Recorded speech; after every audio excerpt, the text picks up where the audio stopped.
Hello everyone. දැන් හොඳ දෙයක් අහන ප්‍රශ්නේ සෆායි තාක්ෂණයෙන් ඇයි කෙසිට වන්න ඕන කියන එක. දැන් වෙන තාක්ෂණ තියෙනනේ. FU එක තියෙනවා, ස්ටෑන්ඩඩ් FU එක තියෙනවා, FUT තියෙනවා. ඉතින් දැන් ඇයි මේ සෆායි තාක්ෂණයෙන් කරන්නේ? ඒකට හේතුව සෆායි තාක්ෂණ තමයි අලුත්ම තාක්ෂණය. ඒකේ වාසි කිහිපයක් තියෙනවා. විශේෂයෙන්ම ලොකු ප්‍රදේශයක්. කියන්නේ සාමාන්‍ය hair transplant එකට වඩා ලොකු ප්‍රදේශයක්. ඉතා ඝනකමට ඉතා ළඟ සිටවන්න පුළුවන් එක.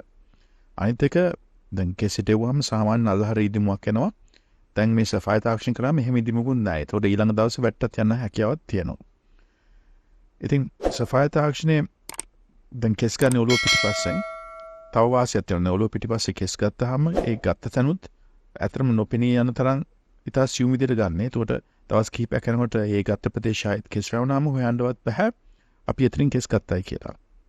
ඉතින් වටේ ගන්න ප්‍රදේශයේ ස්ථිර ප්‍රදේශයේ වෙනසක් නොකර අපිට පුළුවන් ලොකු අඩුවක් තිබ්බත් ඒ කියන්නේ කෙස් උඩ සම්පූර්ණයෙන්ම ගිහලා තිබ්බත් නෝඩ් 7 දර්ශකයේ නෝඩ් 7 වුණත් අපිට පුළුවන් ආයෙත් කෙස් කලඹ යථා තත්ත්වයට අරන් දෙන්න අලංකාරව අරන් දෙන්න එක වැවෙනවා කපන්න පුළුවන් පීරන්න පුළුවන් සාමාන්‍ය විදිහට හසුරන්න පුළුවන්. දැන් අතරම කලියුත්තේ නෝඩ් 7 වෙනකන් බලන් ඉන්න එපා. කෙස් යන්න පටන් ගත්තාම නල්ල දෙපැත්තේ යන්නේ ඉස්සෙල්ලාම මැද යන්නේ එහෙම යන්න පටන් ගත්ත ගමන් එන්න. ඒතර අපි මේ අඩුව හදලා හිතපුණු විදිහට අරන් දීලා ඊටු හරිය යන එක නවත්තමු.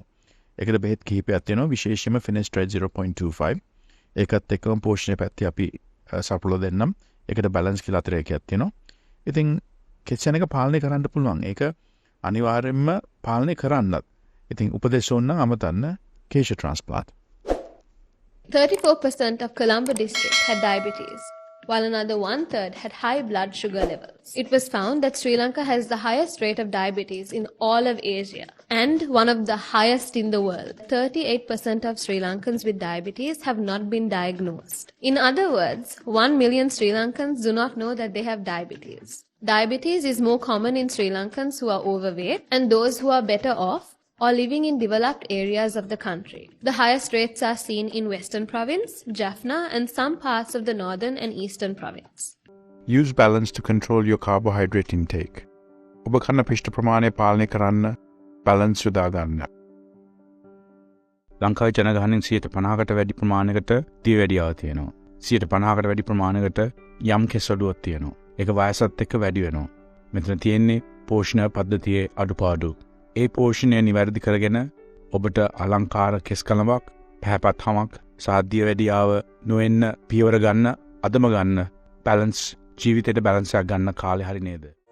හිස් කෙස් අස්වද්දන ආශ්චර්ය සේවයයි කේෂා ට්‍රාන්ස්ප්ලාන්ට්